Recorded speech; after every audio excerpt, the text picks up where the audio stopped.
Bawal ang babagal-bagal, bawal ang kukupad-kupad. Mabilis na ang panahon, kaya maiiwan ka kapag hindi ka nakasabay sa bilis ng panahon. Presyo ng gasolina, saan traffic, saan hindi? May strike ba o wala? At mga balitang importante sa buhay ng commuter na Pinoy sa DWIZ Pasada Balita.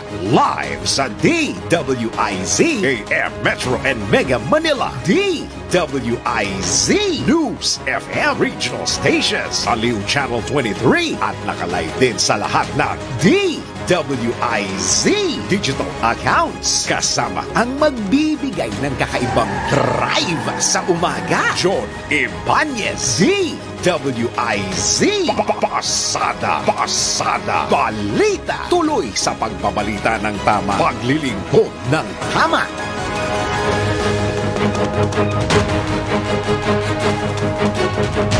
Narito ng headline sa Pasada Balita ngayong araw ng Huwebes, 11 sa buwan ng Abril 2024.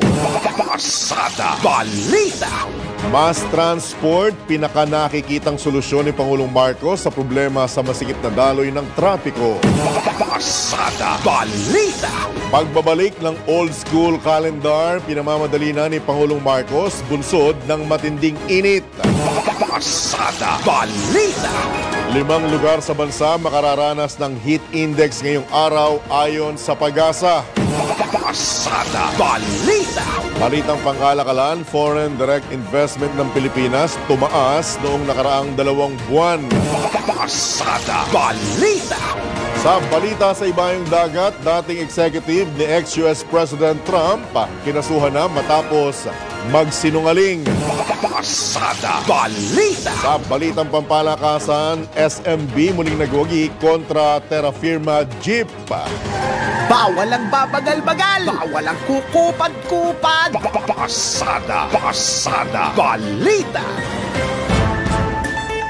Magandang umaga Luzon, Visayas, Mindanao, Pilipinas. Ako po ang inyong tagapaghatid balita, Johnny Ibanez. Pasada Balita.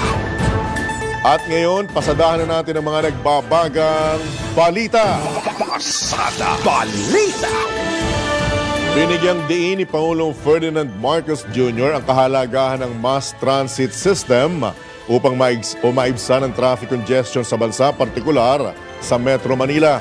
Sinabi ni Pangulong Marcos na wala talagang solusyon sa traffic kung hindi lilipat sa kalsada o mass transit. Iginit ng Pangulo na ito ang dahilan kaya't sinisimula na ang ilang proyekto tulad ng subway at iba pang solusyon sa trapiko. Kapag may mass transit anya, gaya ang mga mayayaman, ay hindi na sasakay ng kanilang mga pribadong sasakyan, kundi sa tren na tulad sa ibang bansa. Binanggit din ng Presidente ang kahalagahan ng pagpapabilis ng biyahe ng mass transit upang mas tangkilikin pa ito ng mga pasahero. Pasada Balita. Inanunsyo naman ng Metropolitan Manila Development Authority na inaprubahan na ng Metro Manila Council ang pagpapatupad ng adjusted working hours sa mga kahawani ng mga lokal na pamahalaan sa NCR o National Capital Region.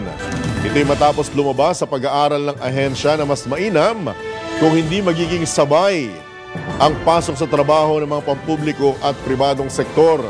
Ang dating working hours na alas 8 ng umaga hanggang alas 5 ng hapon, iniurong ng alas 7 ng umaga hanggang alas 4 ng hapon upang maiwasang makisabay sa dagsa ng mga manggagawa mula sa pribadong sektor. Ayon kay MMDA Acting Chairman Romando Artes, epektibo ang nasabing resolusyon sa Lunes, Abril 15. Pasada Balita. Samantala, DILG nanawagan sa mga lokal na pamahalaan na magkaisa upang malutas ang problema sa trapiko. Detalye mula kay Patrol 30, Jelly Mendez. Umapila sa mga local government officials si Interior Secretary Benhur Abalos Jr. na magkaisa para matugunan ang problema sa mabigat na trapiko sa Metro Manila. Naniniwala ang kalihim na malaki ang magagawa ng mga LGU para masolusyonan ang isa sa mga problema ng bansa.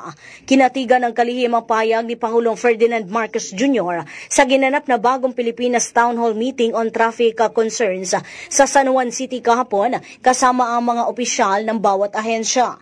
Una nang sinabi ng Pangulo na mahalaga ang pakikipagtulungan ng LGUs sa paghahanap ng solusyon sa lansangan. Anya malaking tulong ang kooperasyon ng national government, local government units at government enforcement agencies sa pagbuo ng komprehensibong plano upang mabilis na matutugunan ang mga problema sa bansa. Kumpiyansa naman si Abalos na malaking tulong ang pag-iigting o pinapaigting na road clearing operations ng DILG sa mga pampublikong kalsada, eskinita at lansangan. Pinuri rin ng kalihim ang isinasagawang road clearing efforts sa Barangay Holy Spirit sa Quezon City kung saan ay 72 kalsada ang nalinis sa libo-libong illegal structures na nakalikha ng isang alternatibong ruta para sa mga motorista na dumadaan sa Commonwealth area. Ito si Patrol 30 Jello Mendez nag-uulat para sa impilang metodong lakas sa DWIZ. Nagbabalita ng tama, naglilingkod ng tama.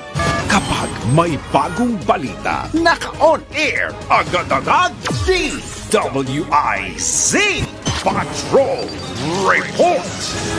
Samantala, hindi na palalawigin pa ang deadline ng application ng Franchise Consolidated o Consolidation para sa PUV modernization ng pamahalaan sa Abril at 30. Ito naman ang binigyang din mismo ni Pangulong Ferdinand Marcos Jr. sa bagong Pilipinas Town Hall Meeting on Traffic Concerns sa San Juan City. Ayon kay Pangulong Marcos, nakakadagdag din sa problema sa trapiko ang pagpapasada ng mga kolorum na nasa 30% na kung kaya't nais silang isaayos ang sistema. Dahil dito ay natasan ng Pangulo ang DILG na tiyakin na may prangkisang tama ang mga pumapasada, gayon din ang mga kooperatiba. Tiniyak naman ni Pangulong Marcos na hindi mabigat ang babayaran at uutangin ng mga operator at driver. Pasada Balita! Doble kayod ang pamahalaan upang solusyonan ang matinding problema sa trafiko sa Metro Manila. Sinabi ni DPWH Secretary Manny Bonoan na isa ito sa Key Strategic Infrastructure Program ng DPWH sa ilalim ng 2023-2028 Philippine Development Plan at 8-point socio-economic agenda ni Pangulong Ferdinand Marcos Jr. Dahil dito pagtutuunan ng pansin ang pagpapalawak sa National Road Network sa pamamagitan ng pagtatayo ng mga bypass, diversion road, expressway, flyover, interchanges at mga underpass.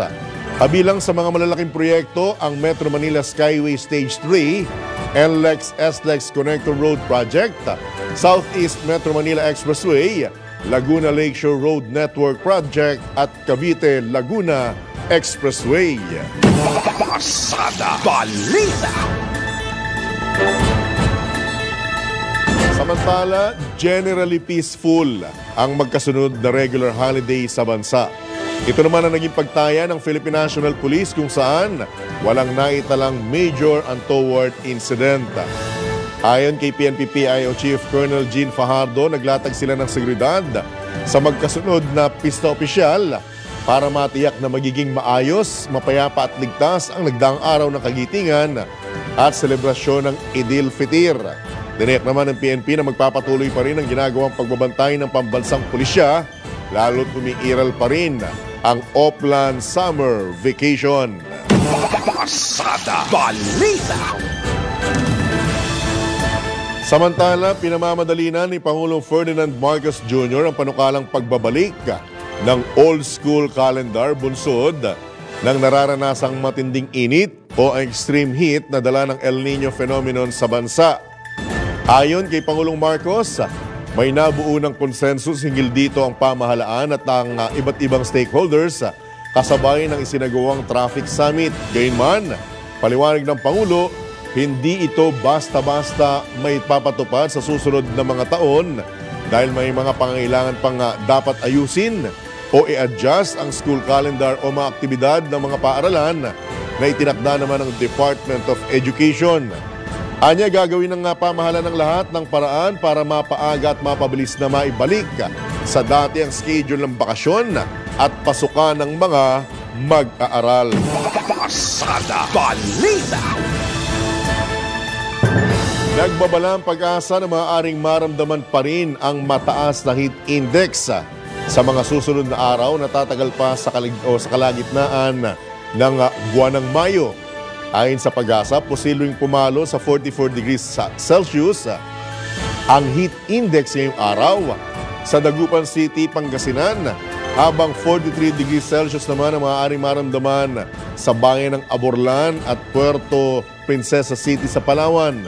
Bukas, araw ng Biyernes naman, papalo sa 43 degrees Celsius ang heat index sa Bacnotan, La Union at Rojas City, Capiz. Pinag-iingat din ang mga mamamayan sa Apari, Cagayan, Tuguegarao City, San Jose Occidental, Mindoro, Zamboanga City at Cotabato City dahil posibleng makaranas ito ng 42 degrees Celsius na heat index. Babala naman ang pag-asa, nasa danger category ang kapag pumalo sa 42 hanggang 51 degrees Celsius ang heat index kung saan maaaring makaranas ang mga tao ng heat exhaustion at heat stroke. Pasada Balita. Suspendido pa rin ang face-to-face classes sa ilang mga paaralan sa bansa ngayong araw dahil sa matinding init ng panahon. Dahil dito ipatutupad ang asynchronous classes sa mga pampubliko at pribadong paaralan sa Bayumbong, Nueva Vizcaya. Wala ring in-person classes ngayong araw hanggang bukas, Biyernes, sa Daraga, Albay. Habang pinalawig naman hanggang Abril at 13 ang suspensyon ng face-to-face classes sa lahat ng antas sa public at private schools sa lalawigan ng Bulacan. Para naman sa karagdagang class suspensions, manatiling nakatutok sa DWIZ. Pasada Balita. Tiniyak ng Department of Environment and Natural Resources na hindi magkakaroon ng water interruption hanggang Abril at 30.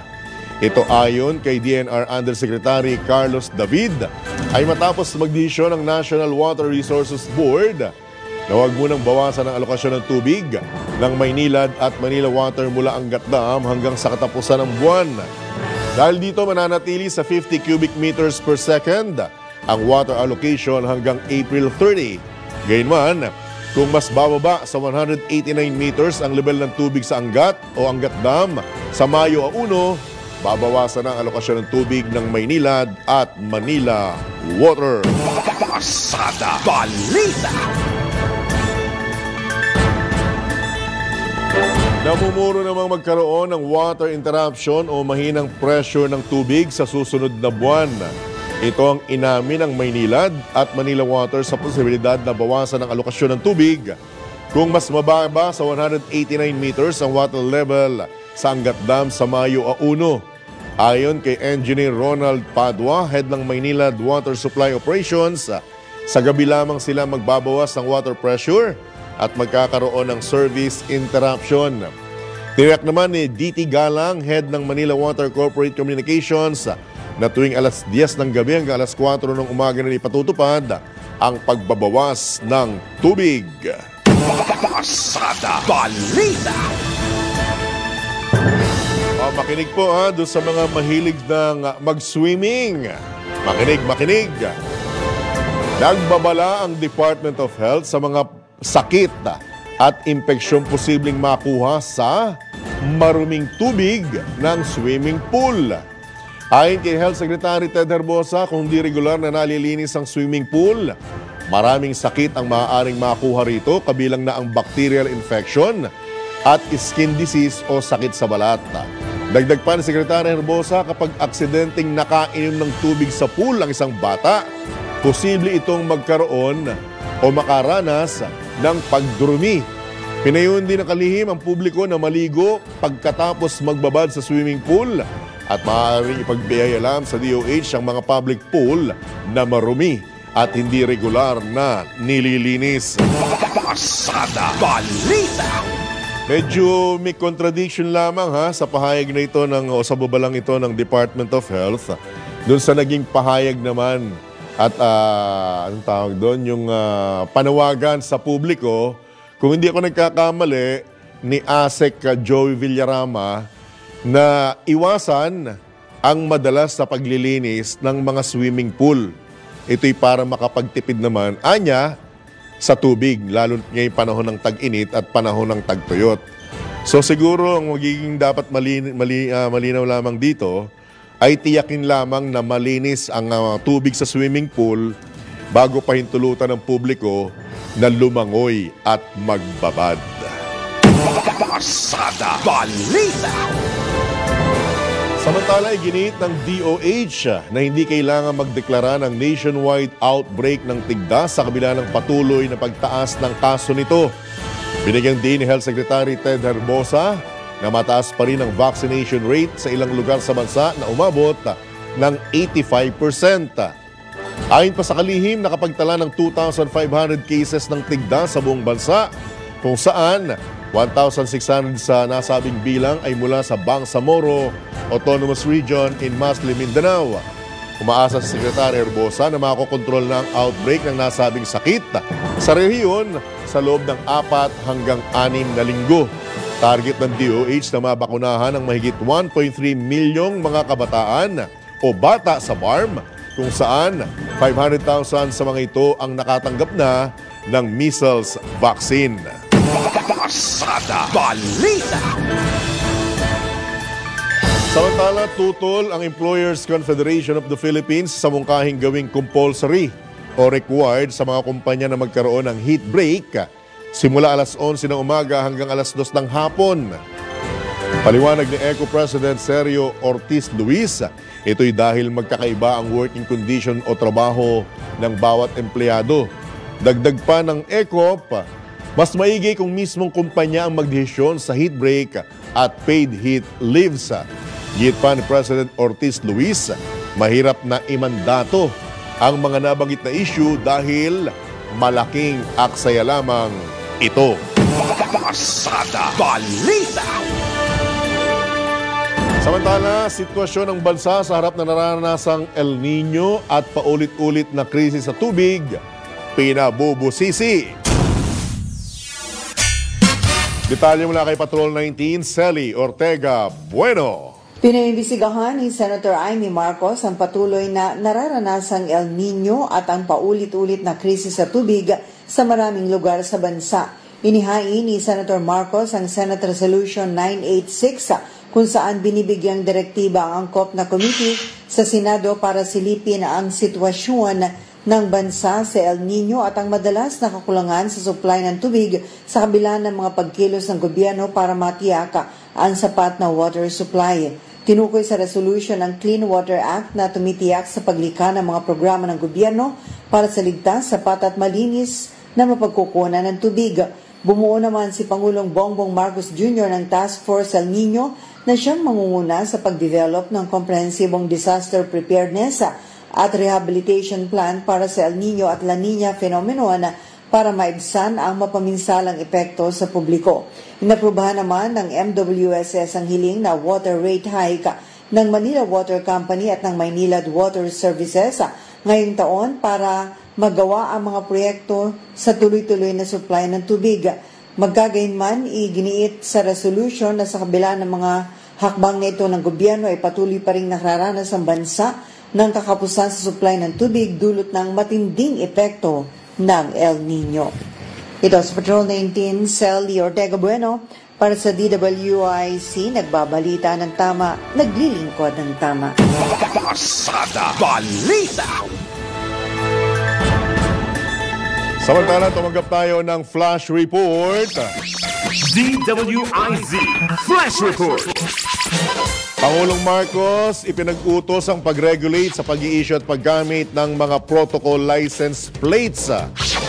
Patrol 13, Gilbert Perdes.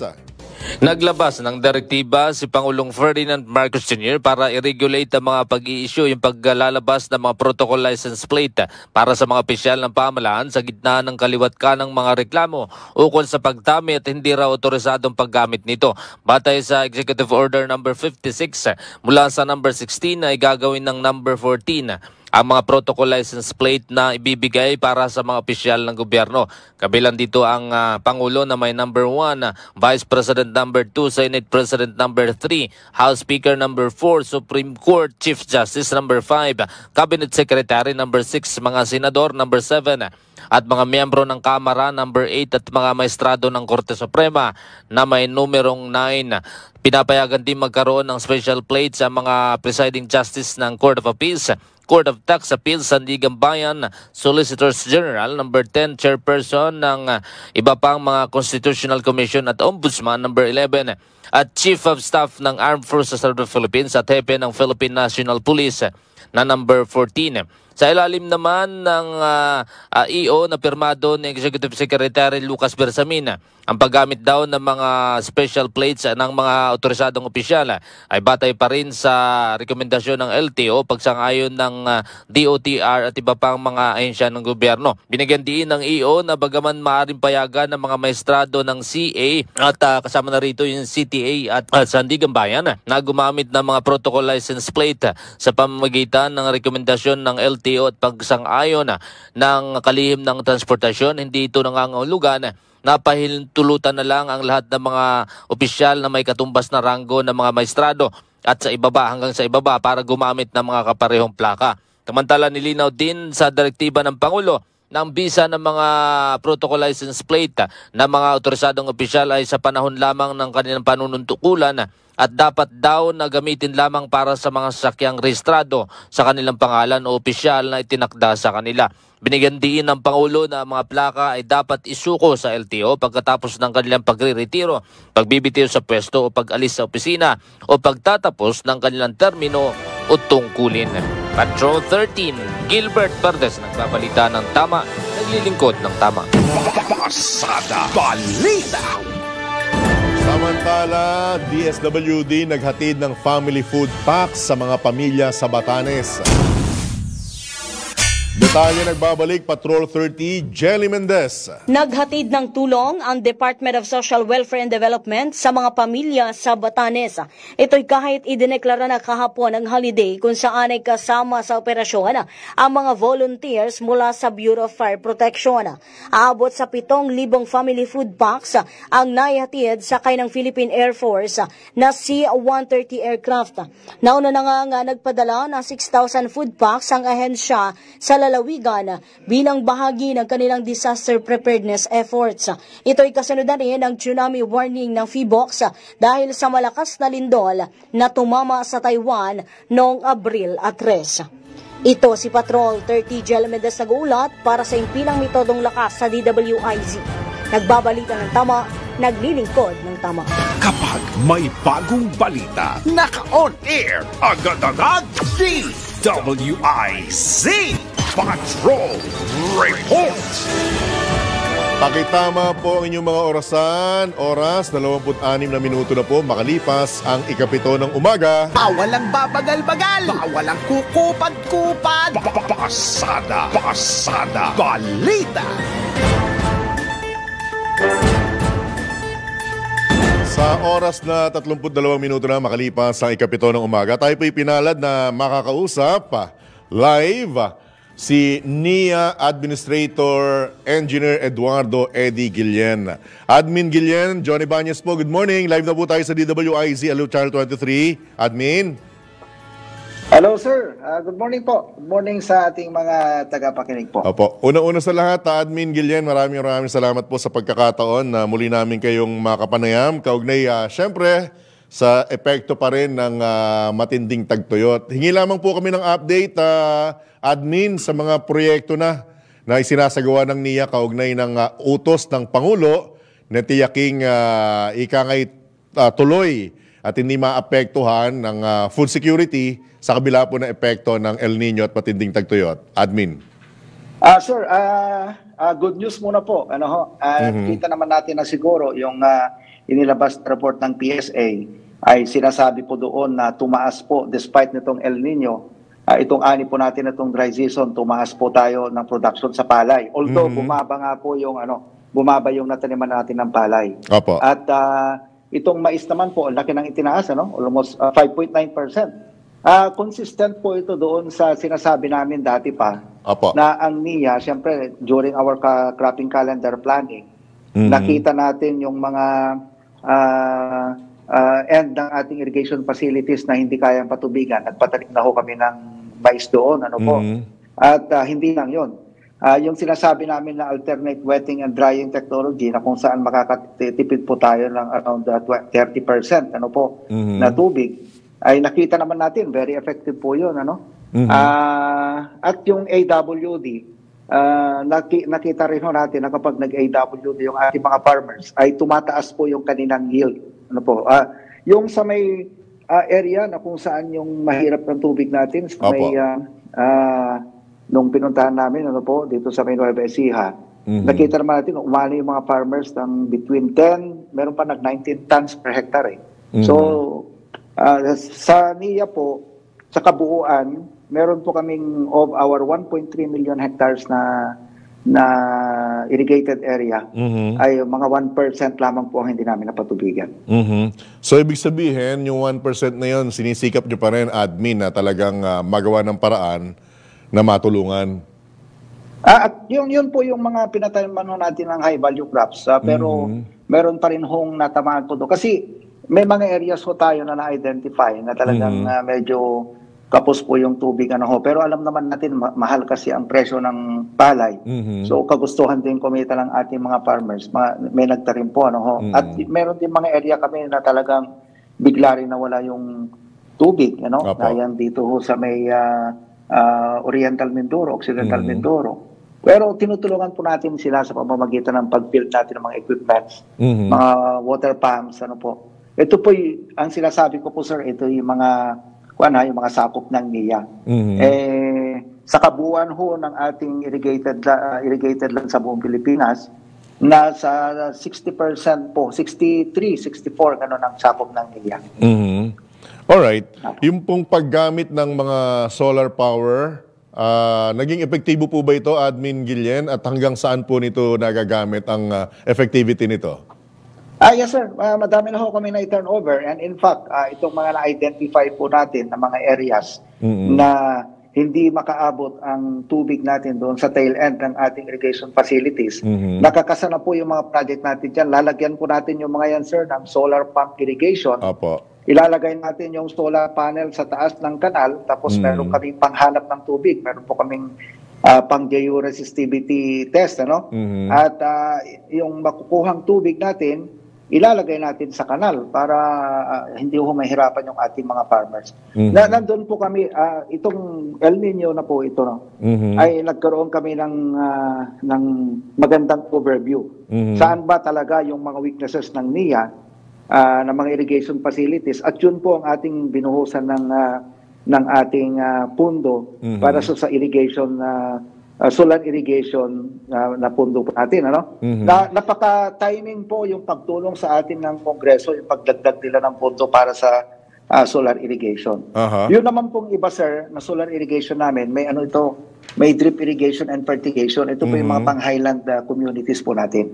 So ongoing pa po ito. By third quarter of this year, sir, marami na po kami may turnover talaga. Meron po akong nahawak na information na 5 bayan sa Kamsur, kabilang po yung Pili, Baratan, Baaw, Buhi at Milaor, ang binabanggit na nasa critical ang lagay ng water level sa mga irigasyon dahil po sa matinding init ng panahon. Bigyan nyo na po ba ng update ito, Admin Guillen? Yes, sir. At may mga forbidding na kami mga projects actually dyan. Again, ito timely po talaga. Malaki po talaga pasasalamat namin kasi ang nilapitan po natin dito, sir, si Appropriations Chair Saldico. Kasi siyempre alam naman rin, taga-Bicol yung mga yan.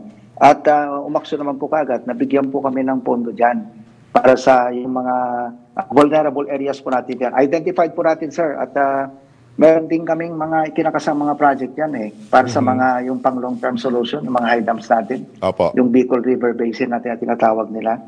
At ang kagandahan po na ito, sir, meron na kami yung tinatawag na nakapagpagawa po. Yun ang inasikaso ko nung ako umupo dyan sa NIA. No? Yung nakita ko kung gaano katagal ang implementation ng project ng NIA. Opo. So meron po kaming ginawa dyan na design and build manual. So it will shorten po yung implementation period ng NIA from doon lamang sa pagpaplano hanggang sa construction by around 3 years na kaagad. Tapos yung construction period, malaki pa rin po ang matitipid doon kasi yung gagawa po ng plano pag pinabid natin, yung ng contractor. So maiwasan na po yung tinatawag ng mga change orders, mga delay sa kasi syempre sila ang nag-design. Opo. Hindi po maiiwasan, Admin Guillen, na nagkakaroon ng problema sa implementasyon ng mga proyekto sa mga gustong isulong na hakbang ng NIA at iba pang mga government agencies and institutions. So paano po na-address ito, Admin? Magandang tanong ho yan. Actually bumuo na ng tumawag ang Pangulo natin, si President Ferdinand Marcos Jr., ng team. Meron po kaming team dyan Halimbawa, ang talaga lang naman po nagpapatagal po sa atin, na perennial po na problema ng NIA, number 1, yung NCIP, kung meron mga IP community po doon.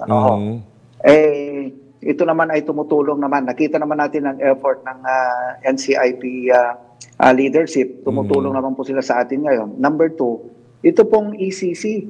Ngayon po talagang naka-green line po kami dyan sa dalawa na yan. Itong dalawa po na ito ang talagang nagiging problema ng NIA. Inaabot po kasi ng taon ito lalo na yung FPIC na tinatawag, yung FPIC sa NCIP. Umaabot po ito ng taon, sir. Inaabot ito Pero ngayon po, nakikita naman natin ang kagustuhang tumulong din yung ating mga kapatid sa na nasa NCIP. Ay napapabilis po yung ating mga tulad na lang ng Bayabas Dam natin, sir. Kabilis na ginawa ng ng DNR yung ating ECC. Tumulong po talaga sila. What about yung mga residenteng pwedeng masagasaan ng mga proyekto? Hindi naman po ba malaking problema ito, Admin Guillen? Hindi naman po kasi tumutulong din po ang local government unit ngayon sa atin. Meron din kaming ugnayan po ng DILG ngayon. Ang usapan po namin, pagdating naman sa mga usapin na ganyan, yung mga right of way acquisition, etc. Ang the best po kasi na nasa position na yan. Ako, alam ko ito kasi galing ako ng LGU. Ito mga LGUs po natin. At syempre, ino-compensate naman natin yung mga kababayan natin naman sa Dasal. At ini-explain naman po natin yung mas ito para sa kabutihan naman, mas nakakaraan. Alright. So ang inyo pong inilalatag, may short-term na bilisan at may long-term na pangmatagalan ng mga proyekto. Tama po. Alright. Tama po, sir. Okay. Nasa inyo pong pagkakataon, bago pala, yung po bang mga iba pang ahensya ng gobyerno na inatasan din ng Pangulo na makipag-ugnayan, kaugnay sa food security, ayos naman po ba ang inyong ikangay tulungan, Admin Guillen? Ay, tama po kayo dyan. Kagaya po nitong DPWH kasi may utos sa atin ang ating Pangulo at kay Secretary Manny Bunuan na magtulungan ang NIA. And then, yung sabi niya, mag-change sa priority ang DP from flood control, paradigm shift into water management. Yun po ang utos niya. So, ang DPWH naman po nakikipag-ugnayan sa amin. Nagtutulungan kami sa pag-identify ng mga projects na kung saan pwede silang tumulong. Ito namang DOLE po at saka DSWD kasi yung mga naapektuhan ng mga farmers natin, yung mga talagang hindi na napatubigan, nagagamit po natin yung pondo nila, lalo yung DOLE, itong tupad, para nabibigyan pa rin ng trabaho itong ating mga magsasaka at saka itong DSWD, yung kanilang cash power program. At itong DTI naman po, meron naman din kaming MOA para sa marketing ng produkto ng ating mga magsasaka. Hindi, ano po ito, talagang dito po sabi ng Pangulo natin sabi niya, Bagong Pilipinas. Ito yung programa ng Bagong Pilipinas, yung Unity. Na sinasabi niya, nagtutulungan po lahat ng stakeholders, government and private sector para po sa ikagagandang buhay ng ating mga at para ma-attain natin food security. So in short, Admin Guillen, synchronize, walang nagbibida-bida, ha? Wala po. Nakita nyo naman po, sabi, yung isang interview nga sa akin noon, syempre, nakikita natin sa news lagi yung mga natuyo, yung mga sir. Sabi ko, bigyan din natin ng 1% lang yun, Kako. Bigyan naman natin ng pansin yung 99% na patubigan namin. Di ba? So, magtulungan lamang po tayo, sir. Opo. Nasa inyo po, Admin Gillian, ng pagkakataon. Baka may karagdagan pa po kayong panawagan o mensahe sa ating mga kababayan. In particular, sa mga nasa linya po ng magsasaka at mga nangangailangan ng irigasyon. Go ahead, sir. Alam naman po, ramdam ng ating mga farmers, modesty aside, sir. Kahit ramdam po ng ating mga magsasaka yung tulong po ng gobyerno sa kanila ngayon, yung kagusto, yung sinseridad po natin lalo ng ating Pangulo, natulungan po sila.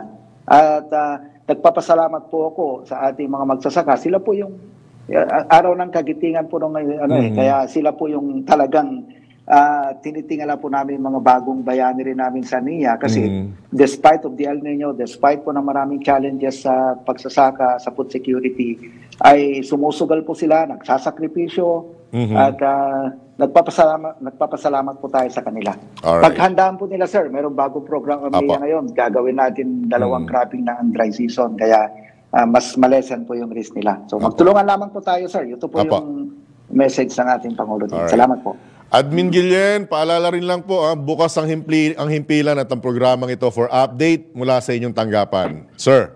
Maraming salamat po, sir. Kadangalan po namin may interview po rin. Maraming salamat din po at magandang umaga. Good luck and God bless po. Yan po mga kabalitaktakan, si Administrator Eduardo Eddie Gillian ng National Irrigation Administration. Oras! 15 minuto na lamang, alas 8 na ng umaga. Pasada Balita.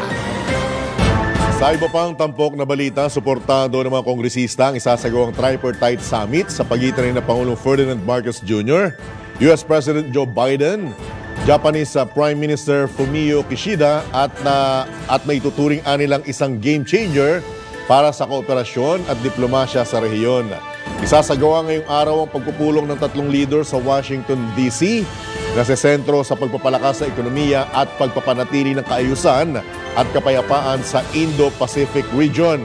Kumpiyansa si House Deputy Majority Leader at PBA Party List Representative Margarita Nograles na ang naturang pagpupulong ay magsisilbing hudyat para sa mas magandang kooperasyon at pag-unlad na pakikinabangan ng mga residente ng mga kalahok na bansa.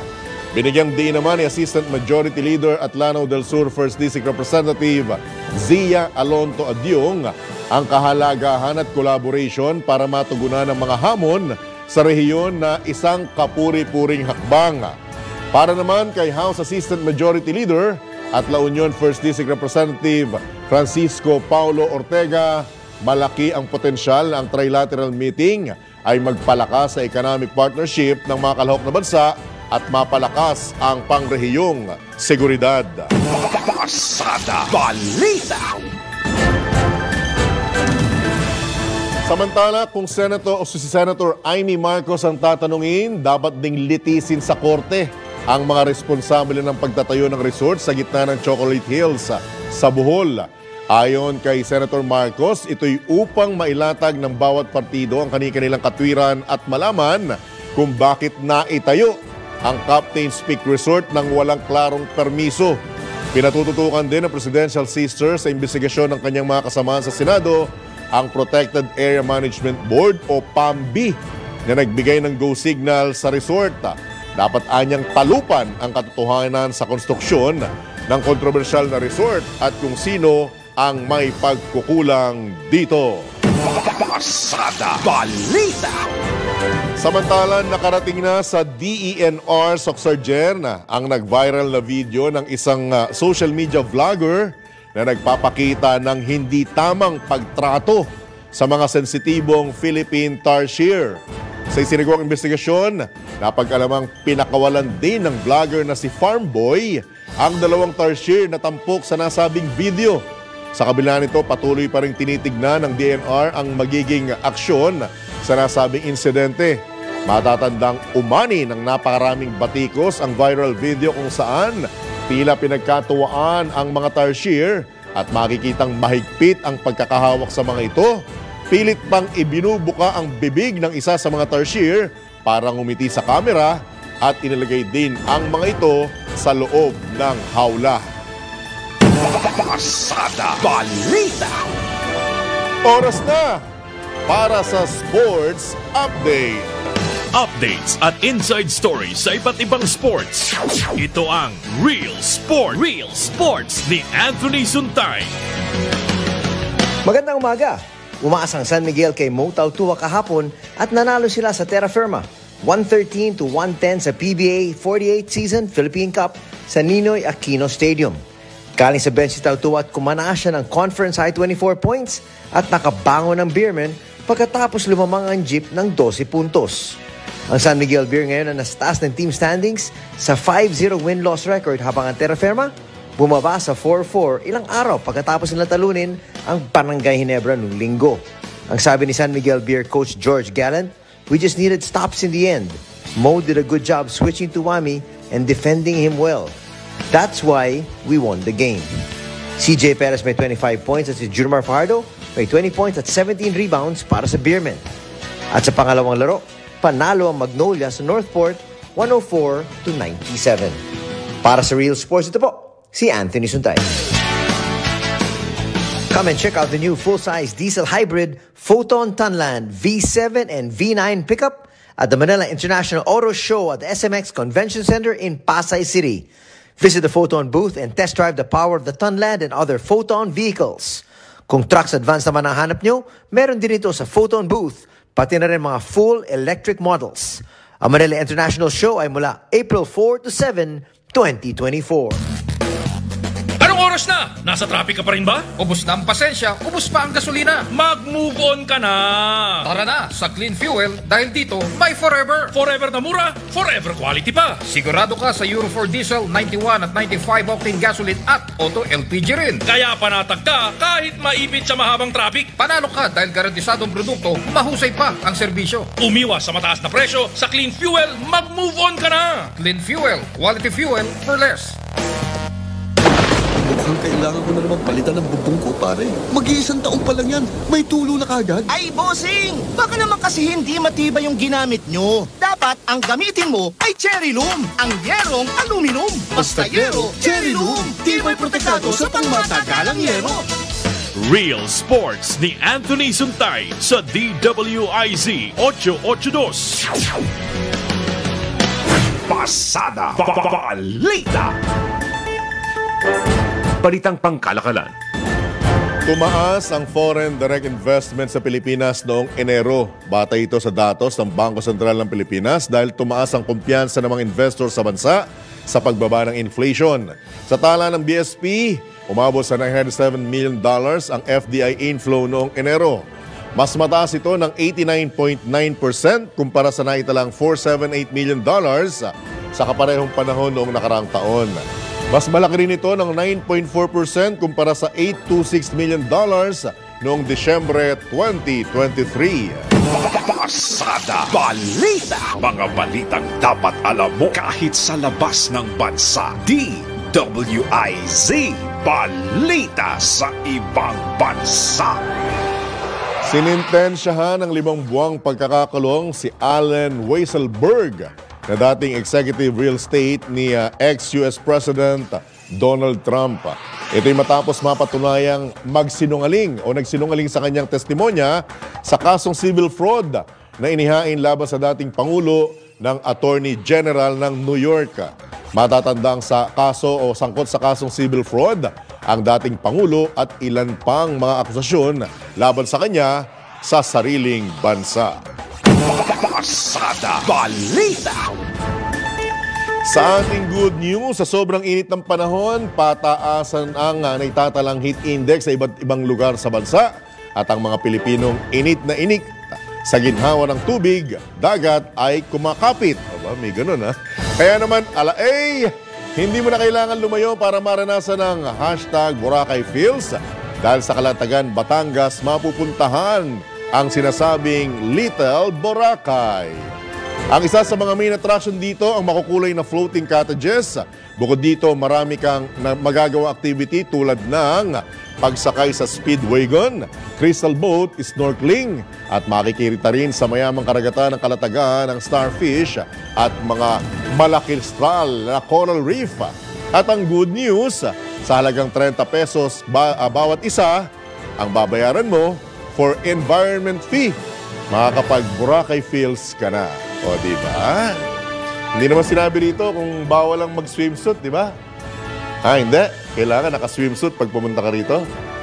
O pabango, makeup at ano lang ang kailangan dala mo. Anyway, hindi na kayo kinakailangan lumayo, ha? Sa Calatagan daw, Batangas, may tinatawag na Little Boracay. Mamaya na hinit mo, inay. Wala na akong oras. At sumainyo, isa naman pong edisyon ng inyong nag-iisang pasada balita. Dito lamang po yan sa DWIZ. Nagbabalita ng tama, naglilingkod ng tama. Ako po inyong naging kabalitaktakan at kabalitaan, Johnny Bañez. Susunod na, Karambola! Oras sa hudyat, eksakto yung punto, alas 8 na, Woohoo! Bawal ang babagal-bagal, bawal ang kukupad-kupad. Mabilis na ang panahon, kaya maiiwan ka kapag hindi ka nakasabay sa bilis ng panahon. Presyo ng gasolina, saan traffic, saan hindi? May strike ba o wala? At mga balitang importante.